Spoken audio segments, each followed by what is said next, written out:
Okay, guys, so today we will start with chapter number 9 or unit number 9, the last unit in this course, which is about objects and classes. Now, this has become a very, very important concept in programming. And the reason is because everything that you and I perceive around us is an object. So if you look around you, everything is an object. So developers started thinking like 40 some years ago that how about if we start coding the way we perceive things? So they started to create something called a class, which is called classification or the template. For example, if I want to store employees in my business, I will first create the employees template. What does that mean? That means what are the set of properties that make an employee? That will be called an employee class. Within that class, I will list all the properties. I will write all the methods. And then anytime I want to interact with an employee, I will create a variable of employee type. And that's how I will interact with an employee. If I would like to map that employee to a database, every employee variable will map to a single record in the database or the file. So, in short, the variables of class type are called objects, where classes are the templates. Those are the two important concepts to understand. What is a class? It's a template. What is an object? It is a variable of class type. Why do we need classes? Because anytime we want to perceive an object from real life into our program, we need to create it as a template. And anytime we want to write the specific implementation of that class, we will create objects. So for example, you as a student in this classroom are all coming from a template called student. However, each one of you is an instance or an object of student type. Look around you in this room, the projection which is on the walls over here, these are all different instances of what we call a television, right? However, television itself is a main classification. Anything that falls in that classification will be called a television. So the idea of this chapter is to introduce you how you can write classes in Python and then how you can create objects of those classes so that you can interact with it. So the goal is to understand the concept of classes, objects, and encapsulation. What is encapsulation? Encapsulation is how you talk to a class. The bunch of methods which tell you what a class is all about is called the encapsulation, your interaction with a class. The class itself will comprise of some variables, will comprise of some methods, and a very special method called constructor, which is to initialize the class variables or the properties. So for example, I want all my employees when they start as a variable or an instance to have certain values. Those values I will put in the constructor. So constructor is more or less an initialization or initiation of an object of a class type. And then you start implementing it. So we'll be looking at some of these concepts here: object-oriented programming, implementing a simple class, constructors, methods, and we will test that. So in the past, we have learned about programming constructs, which includes how to declare variables, how to use variables, how to work with if conditions, how to work with operators, loops, methods, arrays, lists. I mean, all of that we have dealt with in the past. Now we will incorporate all of that inside a class within its method. So that's where basically your object-oriented programming will begin. Now, let's move on to some of these methods that you have used in the past, like methods like insert or remove. Those were some of the implementations that we use with the list object. So list was basically an object of the classification list type, which allowed you to work with some of the built-in functions of the list class. So in Python, you can call the methods of a class provided you are using an object of that class. So what will this do? It will turn this object of type string into all uppercase. So you have used objects this far. Now you will be coding one. Now here is another example where you can see that you're using objects to call a built-in function pop. However, there is no built-in function upper for the list class. Therefore, this will be an error because you can only call those methods which are inside the class. Classes are generally created with public interfaces, which are methods that you can call from outside of the class, such as calling pop. That will be the interface or the encapsulation. Let's have a look at this example over here. Tally equals to counter. What exactly are we doing here? We are creating a variable tally of type counter. Counter is the class, tally is the object of that class. Is everybody following this so far? Okay, so tally is the object, counter is the class. Once I run this line, I will say that I have created an instance of counter type. Instance is another word that you will use for variables of class type. Now, once I do that, tally can now look inside the counter class and call different functions. It can call, if there's, let's say if there's a function called reset, it can call that. If there's a function called click, it can call it. It can call any function any number of times. Okay? Now, there are special functions which are written with the word get, even though there is no meaning of the word get in the language. But get pretty much means this function has been written so that I can receive a value back. So these are value returning functions. So if I say tally.getValue, it will return a value which I can then store in a variable, a local variable. And then I can call another built-in function of the class. So like that, I can work with classes. Now, I can, let's say, let's go down to here. Okay. Classes have methods or functions. This is slide number 16. You will create those functions with the same keyword def, define. However, you will pass a very special parameter called self. Self means whoever is calling, let's say if tally calls click, so what does the self now represent?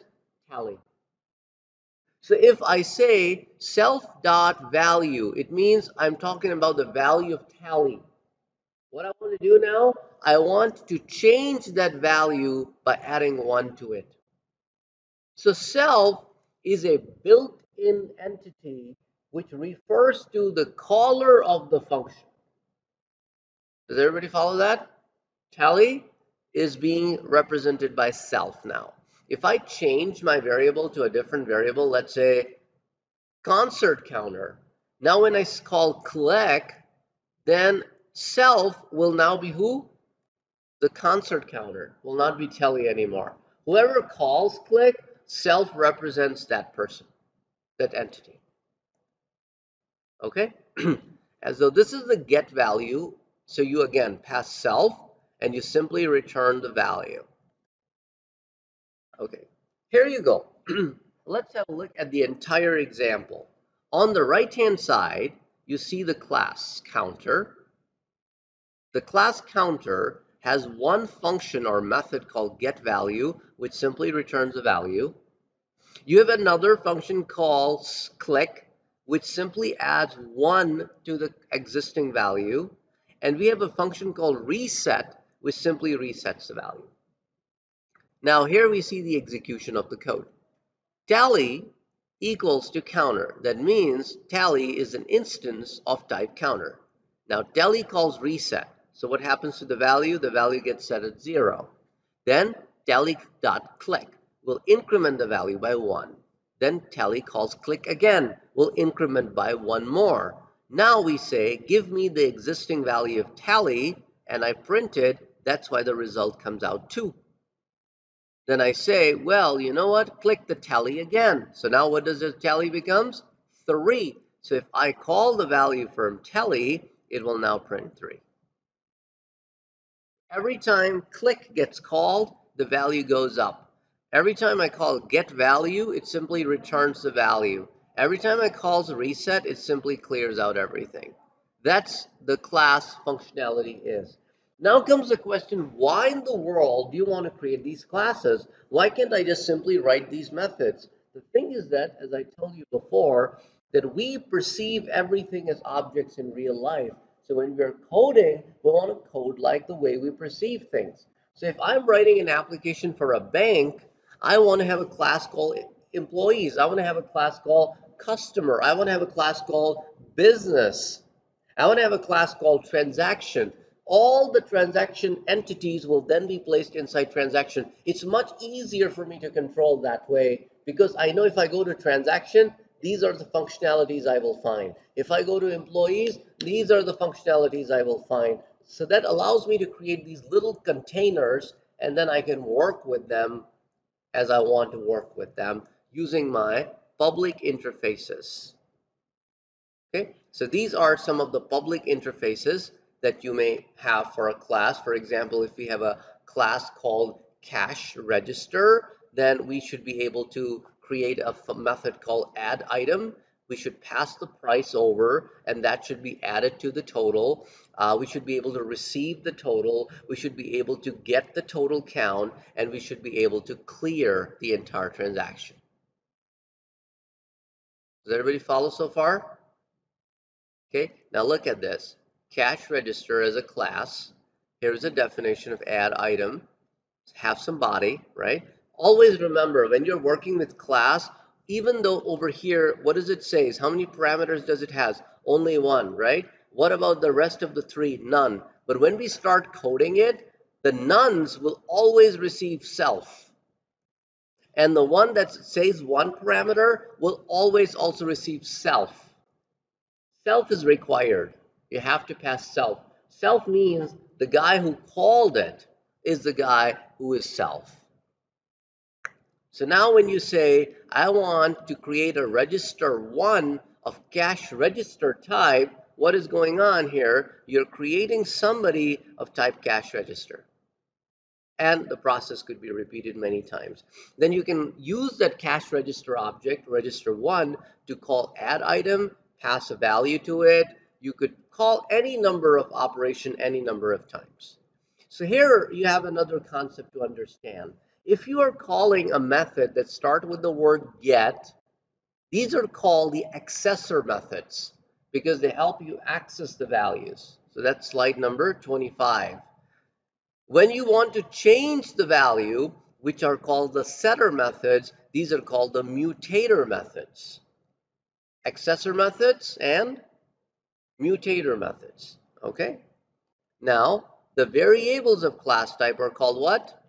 Instance variables. These are some of the concepts that you have to understand and learn. And once you create an instance, you can simply call any number of methods within the class. Then comes constructor. Constructors are those methods which are specially designed to simply initialize the properties of the class. For example, in Python, it's a very different syntax. If you're creating a constructor, this is how you do it. You write 2 underscores, you write the word init, then you write 2 underscores. If you write anything like this within a body of a class, it will know right away it is the constructor. And then you pass self to it. Anytime you call a constructor, how do you call a constructor? You simply call the class name, followed by the parentheses, it means you're calling the constructor. It will automatically redirect the call to the constructor. And what does the constructor do? It simply initializes the properties of the class. So what does the constructor do, guys? What is the purpose of the constructor? To initialize the variables of an object. Okay, what is the purpose of the constructor? To initialize the variables of an object. How do you create a constructor? You use two underscores, init, another two set of underscores. How do you call a constructor? You simply call the class name followed by parentheses, and it will make a call to the constructor. Variable equals to or instance equals to constructor. Once you do that, this variable will now start with these values in the initialization spots, and then you can tweak around and do whatever else you want to do with these values. Here is another example of a constructor. In this constructor, we are passing a parameter, and we are saying if the user passes a value, then whatever value the user passes will be the initial value of the property. If the user does not passes any value, then use 0 as a value. You understand that? So now when look at this line, Joe's bank equals to bank account. I'm not passing any value, right? So automatically initial balance will be 0. But if I decide to pass a value, then initial balance will receive that value, and that will be the value for balance. When you have multiple constructors like this, right here you can see the difference, there can only be one constructor per class. But a constructor can contain default argument, which is just self, or it could have more, like the way we have down below here. But there can be only one constructor in a class.